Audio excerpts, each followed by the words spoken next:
মোচা রান্না করা যতটা কঠিন বলে আমাদের মনে হয়, আসলে কিন্তু এতটাও কঠিন কাজ নয়। অতি অল্প সময়ে স্বল্প উপকরণ দিয়ে একদমই সহজ পদ্ধতিতে কিভাবে তোমরা মোচা কেটেও নিতে পারবে আর দারুণ সুস্বাদুভাবে বানিয়েও নিতে পারবে, সেটাই তোমাদের আজকের ভিডিওতে দেখাবো। আজকের রেসিপি আমাদের বাঙালির অত্যন্ত প্রিয় মোচার ঘন্ট। নমস্কার বন্ধুরা, আমি সঞ্জু। আজকের ভিডিওতে তোমাদের সকলকে স্বাগত। তাহলে চলো রেসিপিটা শুরু করা যাক। রেসিপিটা করার জন্য আমি এখানে একটা মোচা নিয়ে নিয়েছি। এবারে মোচাটা কীভাবে ছাড়াতে হবে তোমাদেরকে দেখিয়ে দিচ্ছি।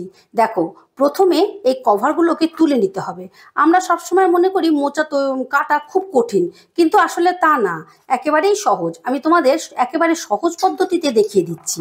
প্রথমে এই খোসাগুলোকে ছাড়িয়ে নেবে, ছাড়িয়ে এই ফুলগুলোকে তুলে নেবে।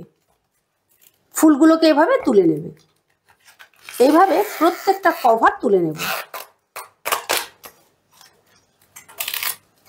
তোমরা হাত দিয়েও খুলে নিতে পারো, আবার ঠিক ছুরি দিয়ে এই গোড়াটা একটু কেটে নিলে পরেই একদম গোটাটা খুলে আসবে।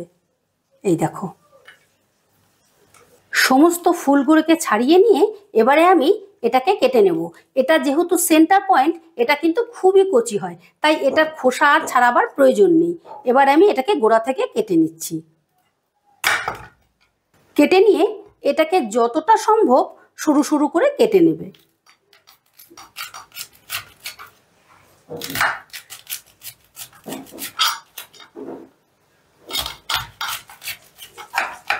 প্রথমে এইভাবে কেটে নিলাম, কেটে নিয়ে এবারে যতটা সম্ভব আমি ছোট করে কেটে নিচ্ছি। দেখো, মাঝের অংশটা যতটা সম্ভব আমি ছোট করে কেটে নিয়েছি। আর এটাকে কেটে কিন্তু সঙ্গে সঙ্গে জলের মধ্যে দিতে হবে, না হলে কিন্তু কালো হয়ে যাবে। আচ্ছা, এইবারে ফুলগুলোকে কিভাবে ছাড়িয়ে নিচ্ছি সেটা তোমাদের দেখাচ্ছি। দেখো, প্রথমে এই পোর্শনটা ধরে এইভাবে টেনে খুলে নেবে। এই দেখো, এর মধ্যে এই যে কাঠির মতো অংশটা থাকে, এটা খুব শক্ত হয়, এটাকে ফেলে দিতে হবে। আর এই দেখো, সাদা মতন একটা অংশ আছে, এটাকে ফেলে দিতে হবে। সমস্ত ফুলগুলো আমি এভাবে ছাড়িয়ে নেব। সমস্ত ফুলগুলোকে ছাড়িয়ে নিয়ে এবার ফুলগুলোকেও আমি ছোট ছোট করে কেটে নেব, যতটা সম্ভব ছোট ছোট করে কেটে নেব। অল্প একটু ফুল নিয়ে নিলাম, নিয়ে ছোট ছোট করে কেটে নিচ্ছি।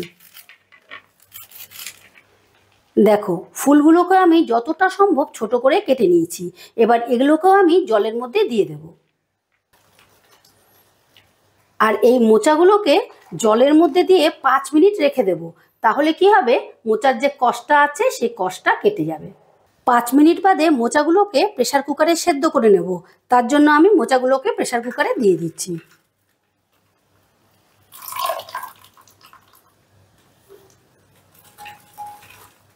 এবারে দিয়ে দেব অল্প একটু নুন, দিয়ে দিলাম অল্প একটু হলুদ। আর এখানে আমি 1 বাটি ছোলা 3-4 ঘন্টা আগে ভিজিয়ে রেখেছিলাম, এটাকেও মোচার সঙ্গে সেদ্ধ করে নেব। দিয়ে দিচ্ছি অল্প একটু জল। এবারে প্রেসার কুকারের ঢাকনাটা আটকে দিয়ে একটা সিটি দিয়ে নেব। মোচাটা সেদ্ধ হতে হতে এদিকে বড় সাইজের একটা আলু আমি এরকম ডুমুডুমু করে কেটে নিয়েছি। এবারে আমি একটা মশলা তৈরি করে নেব।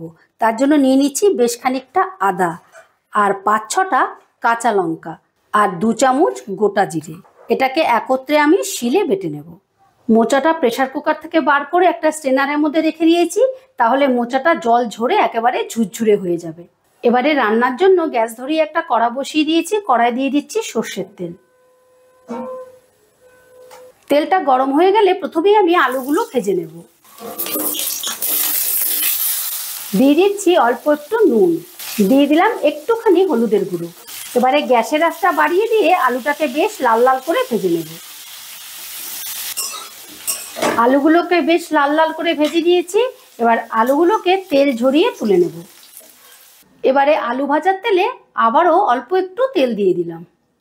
তেলটা গরম হয়ে গেলে দিয়ে দিলাম ফোড়ন। ফোড়নে দিলাম এলাচ, দারচিনি, শুকনো লঙ্কা, তেজপাতা আর গোটা জিরে।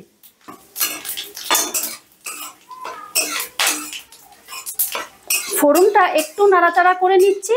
ফোড়নটা থেকে যখন মিষ্টি একটা গন্ধ বেরোবে তখনই বুঝতে হবে যে ফোড়নটা ঠিকঠাক হয়েছে। ফোড়নটা নাড়াচাড়া করেই দিয়ে দিচ্ছি বাটা মশলা। বাটিটা ধুয়ে একটু জল দিয়ে দিলাম। বাটা মশলাটা একটু নাড়াচাড়া করেই দিয়ে দেব টমেটো। এখানে আমি বড় সাইজের দুটো টমেটোকে ছোট ছোট করে কেটে নিয়েছি। এবারে টমেটোটা যাতে তাড়াতাড়ি গলে যায় তার জন্য দিয়ে দিলাম অল্প একটু নুন। এবারে টমেটো আর মশলাটা দিয়ে বেশ কিছুক্ষণ কষে নেব। যতক্ষণ না আদার কাঁচা গন্ধটা যাচ্ছে ততক্ষণ কষে নেব। আদার কাঁচা গন্ধটা চলে গেলে দিয়ে দেব গুঁড়ো মশলা। দিয়ে দিচ্ছি অল্প একটু নুন। আচ্ছা, নুনটা যেহেতু মোচা সেদ্ধ করার সময় দিয়েছি আর এদিকে টমেটো সেদ্ধ করার সময় দিয়েছি, সেই জন্য এবেলায় নুনটা বুঝে দিতে হবে। দিয়ে দিলাম অল্প একটু হলুদের গুঁড়ো। দিয়ে দিলাম হাফ চামচ শুকনো লঙ্কার গুঁড়ো, 1 চামচ কাশ্মীরি লঙ্কার গুঁড়ো, আর টেস্টের ব্যালেন্সের জন্য 1 চামচ চিনি, বড় 1 চামচ আমি চিনি দিয়ে দিলাম। এবারে এই মশলাটাকেও আমি বেশ খানিকক্ষণ কষে নেব। যতক্ষণ না মশলাটা থেকে তেল ছেড়ে দিচ্ছে ততক্ষণ কষতে হবে। মশলাটা কষতে কষতে একই সাথে আমি দিয়ে দিচ্ছি ভেজে রাখা আলুগুলো। তাহলে কি হবে, মশলাটা কষতে কষতে আলুটাও সেদ্ধ হয়ে যাবে। তাহলে আমাদের সময়টাও কম লাগবে। এরকম মশলার সাথে যদি আলুটা কষে নাও তাহলে আমাদের সময় অনেকটা কম লাগে। আলু দিয়ে মশলাটা কষতে কষতে আলুটা বেশ খানিকটা সেদ্ধ হয়ে গেছে। এই দেখো, অনেকটাই সেদ্ধ হয়ে গেছে। এবারে আরও অল্প একটু সেদ্ধ হওয়ার জন্য আমি 2 মিনিটের মতো ঢাকা দিয়ে দিলাম, কিন্তু গ্যাসের আঁচটা লোতে রেখে। 2 মিনিট বাদে ঢাকাটা তুলে নিলাম। দেখো, আলুটা একদম ভালো মতো সেদ্ধ হয়ে গেছে। এবারে দিয়ে দিচ্ছি জল ঝরিয়ে রাখা মোচা। একই সাথে দিয়ে দিলাম বেশ খানিকটা কিশমিশ। তোমরা যারা নারকেল খেতে পছন্দ করো, আমার নারকেলে একটু অসুবিধে আছে তাই আমি নারকেল দিলাম না। তোমরা যদি নারকেল খেতে পছন্দ করো তাহলে নারকেল কুড়িয়ে যখন মশলাটা কষাবে তখন অল্প একটু দিয়ে কষিয়ে নেবে, আর বাকিটা নাবাবার সময় দেবে। আর যদি নারকেলটা ডুমু ডুমু করে কেটে দিতে পছন্দ করো, সেই ক্ষেত্রে ডুমু ডুমু করে কেটে অল্প একটু ঘি বা তেল দিয়ে নারকেলটা ভেজে তুলে রাখবে, তারপর এই কষাবার সময় দিয়ে দেবে। এবারে আমি গ্যাসের আঁচটা বাড়িয়ে দিয়ে মোচাটা বেশ কিছুক্ষণ নাড়াচাড়া করে রান্না করে নেব, একদম শুকনো শুকনো করে। মোচাটা প্রায় 5-7 মিনিটের মতো নাড়াচাড়া করে আমি রান্না করে নিয়েছি, একদম শুকনো শুকনো করে নিয়েছি। তবে একটু মোচার মধ্যে জলো জলো ভাব থাকে, সেটার জন্য আমি দিয়ে দিচ্ছি অল্প একটু ময়দার গুঁড়ো। তোমাদের হাতের কাছে ময়দার গুঁড়ো বা আটার গুঁড়ো বা চালের গুঁড়ো যেটাই থাকুক না কেন অল্প একটু দিয়ে দেবে, তাহলে বেশ মাখো মাখো ব্যাপারটা হবে। ময়দার গুঁড়িটা দিয়েও আমি প্রায় 2-3 মিনিটের মতন রান্না করে নিয়েছি।